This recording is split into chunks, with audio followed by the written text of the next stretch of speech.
डूब रही थी महिला, तभी बजरंगबली की तरह प्रकट हो गए दो बंदर। महिला की साड़ी खींचकर बचा ली जान। सुनने और देखने वाले हो गए हैरान।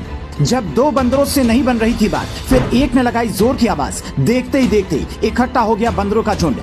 सबने मिलकर की मदद। जान बचते ही महिला ने बंदरों के पूज लिए पांव। बोलो जय बजरंगबली। बेजुबान जानवरों से अच्छा दोस्त कोई साबित हो गया। राजस्थान के धौलपुर से एक ऐसी घटना सामने आई जिससे देखने और सुनने के बाद आपके होश उड़ जाएंगे। भूतेश्वर महादेव मंदिर के कुंड पर अचानक एक अजीब सा शोर सुनाई दिया। मंदिर में पूजा करने आए लोगों को एक पल को लगा कि ये आवाज ऐसे ही किसी जानवर की आ रही है, लेकिन जब आवाज कई मिनटों तक आती रही तो लोग भागे भागे आए ये देखने की आखिर क्या चल रहा है। उन्होंने अपनी आंखों के सामने जो मंजर देखा उस पर उनको यकीन नहीं हुआ। हर कोई हाथ जोड़कर खड़ा हो गया। आज जो हम आपको बताने और दिखाने जा रहे हैं उसे देखकर आपको यकीन नहीं होगा। ऐसा चमत्कार कि आप भी वीडियो को पूरा देखे बगैर ही करने लगेंगे नमस्कार।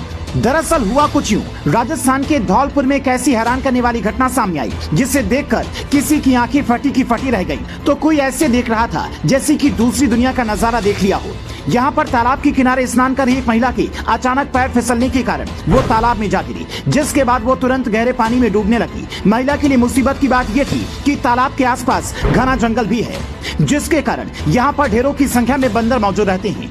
लेकिन जो बात आपके मन में आ रही है वैसा कुछ नहीं हुआ, बल्कि ऐसा कुछ हुआ कि बंदरों ने महिला को डूबते देखा तो इसके तुरंत बाद दर्जनों बंदरों ने तालाब में कूदकर महिला की साड़ी पकड़कर महिला को खींचने लगे।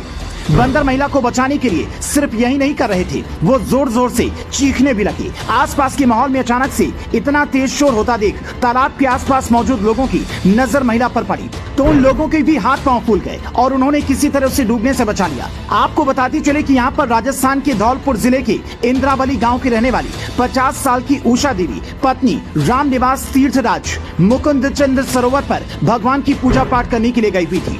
जैसे ही उषा सरोवर में स्नान करने के लिए उतरी, वहाँ पर पहले से बनी सीढ़ियों पर बैठकर नहाने लगी तो अचानक उसका पैर फिसल गया और वो एक झटके में तालाब में जा गिरी और तेजी के साथ डूबने लगी।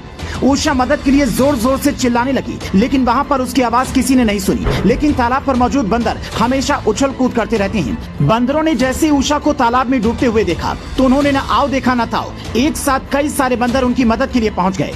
उषा के अनुसार बंदर उनकी साड़ी पकड़कर खींचने लगे और जोरों से चिल्ला भी रहे थे। ऐसा लग रहा था कि वो अपने दूसरे साथी बंदरों को मदद के लिए बुला रहे थे। बंदरों की तेज आवाज और शोर सुनकर वहां पर मौजूद लोगों की नजर उन डूबती हुई महिला पर पड़ी और उन लोगों ने मुकुंद चंद्र पुलिस चौकी प्रभारी कृष्ण अवतार को तुरंत इसकी जानकारी दी। सूचना पाते ही चौकी प्रभारी कृष्ण अवतार अपने साथियों को लेकर घटनास्थल पर पहुंचे। यहाँ पर पुलिस की टीम ने श्रद्धालुओं की मदद लेते हुए उषा को पानी से सकुशल बाहर निकालकर उसकी जान बचा ली। इस पूरी घटना के बाद महिला के परिजनों को इसकी जानकारी दी गई। कानूनी लिखा पढ़ी करने के बाद उषा को उनके परिवार के साथ घर वापस भेज दिया गया। मुकुंद चंद्र पुलिस चौकी प्रभारी कृष्ण अवतार ने जानकारी देते हुए बताया कि मुकुंद चंद्र सरोवर के एक घाट पर बंदरों का झुंड जोर जोर से चीख रहा था और कुछ बंदर पानी में महिला की साड़ी को खींच रहे थे। ये सभी जानकारी वहां पर पहले से मौजूद श्रद्धालुओं ने दी और मौके पर पहुंचकर सरोवर में डूब रहे महिला को श्रद्धालुओं के सहयोग से सकुशल बाहर निकाला। चौकी कृष्ण अवतार ने बताया कि बंदरों के कारण ही आज महिला की जान बच सकी। अगर बंदर मदद करने नहीं आते तो अनहोनी भी हो सकती थी। प्रभु हनुमान के इन वीरों के लिए जय हनुमान तो बनता है।